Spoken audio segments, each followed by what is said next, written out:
guys, welcome back to our YouTube channel. Now I am telling topic is reciprocal pronoun.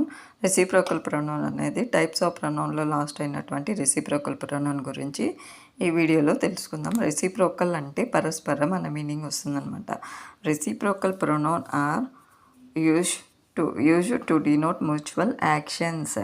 Mutual అన్నా కూడా same అలా meaning వస్తుందన్నమాట. పరస్పరం జరిగేటువంటి పనులని తెలిపే వాక్యాలకి రెసిప్రోకల్ ప్రొనౌన్ని యూజ్ చేస్తాం అనమాట. Example, one another, each other, these are the examples of reciprocal pronoun.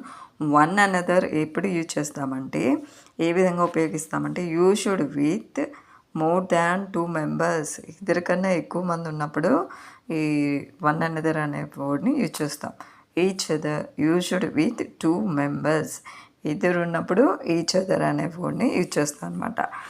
Example of some sentences, the couple understood each other.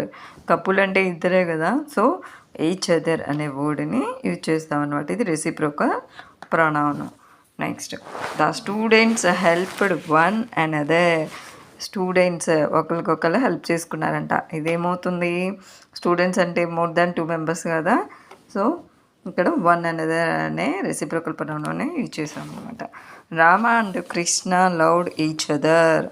So each other అనేది ఏమవుతుంది, reciprocal pronoun. Boys should help one another.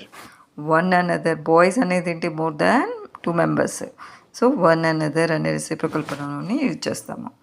Okay friends, so reciprocal అంటే ఏంటి, పరస్పరం ఇద్దరి మధ్య లేదా more than members మధ్య జరిగేటువంటి ఈ క్రియలకి లేదా వాక్యాలకి ఈ రెసిప్రోకల్ ప్రొనౌన్ అనేది యూజ్ చేస్తాం అనమాట.